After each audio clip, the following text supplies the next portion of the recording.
Cela fait des années que mon ami espagnol Daniel me tanne gentiment pour que je visite Valencia le 19 mars. Alors cette année, je fuis le ciel gris et pluvieux de Brest et me voici débarquant à l'aéroport de Valence. Je prends le métro direction le centre-ville. À peine sorti de la station, bam! Un spectacle incroyable me saute aux yeux. Un monument gigantesque, éclatant de couleurs, se dresse fièrement devant moi. Des figures fantaisistes, des scènes surréalistes et une foule animée tout autour. Mais que se passe-t-il ici? Eh bien, j'ai atterri en plein cœur de la fête emblématique de Valence, Las Fallas, ou Falles en valencien. Du 1er au 19 mars, des concerts, des costumes traditionnels, des fanfares, des pétards, beaucoup de pétards. Tous les jours, à 14 heures pile, des milliers de personnes assistent à une explosion inouïe de poudre. Les Valenciens appellent cette orgie sonore la mascleta. Mais moi, je reste fasciné par l'immense structure. Et c'est bien elle, la star de la fête, puisque c'est une falla et qu'elle donne son nom à la fête. Daniel me traîne à travers la ville pour me montrer d'autres fallas. Sérieusement, il y en a une à chaque coin de rue. En tout, 800 fallas plantées dans la ville. Certaines font jusqu'à 25 mètres de haut, rivalisant avec les immeubles.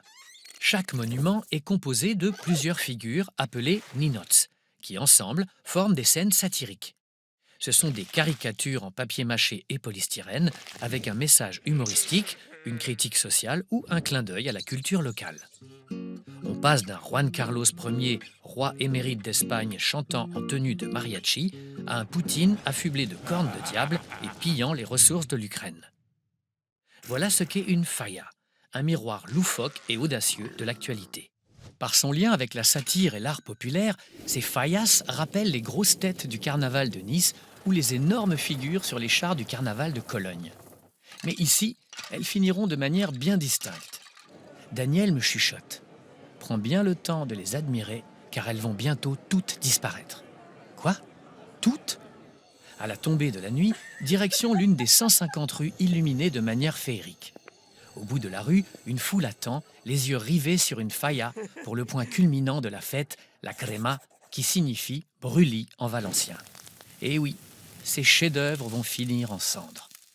À minuit pile, une fallera, figure emblématique des fallas, vêtue de son costume traditionnel, allume une mèche placée à côté de la falla. Un feu d'artifice éclate et ses étincelles déclenchent des incendies sur tout le monument qui s'enflamme progressivement.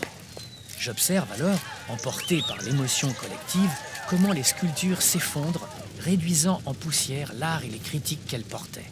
Le spectacle est grandiose. Des centaines de fallas brûlent en même temps dans la ville. C'est certainement la démonstration d'art éphémère la plus spectaculaire au monde. On m'explique alors que cette offrande aux flammes a une finalité.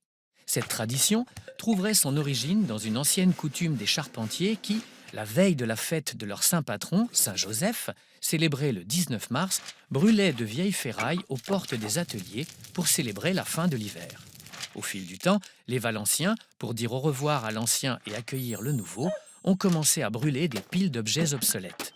Ces structures brûlantes étaient appelées fallas, mot valencien désignant les torches au Moyen-Âge.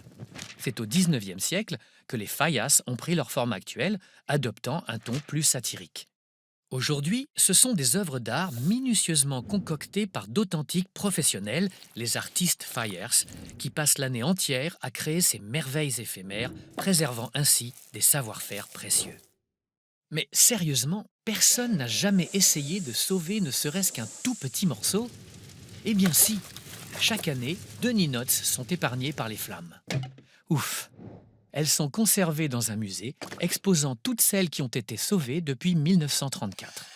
Alors voilà, chaque printemps, Valencia renaît de ses cendres, et moi, j'y serai aussi, même si mes tympans crient au secours.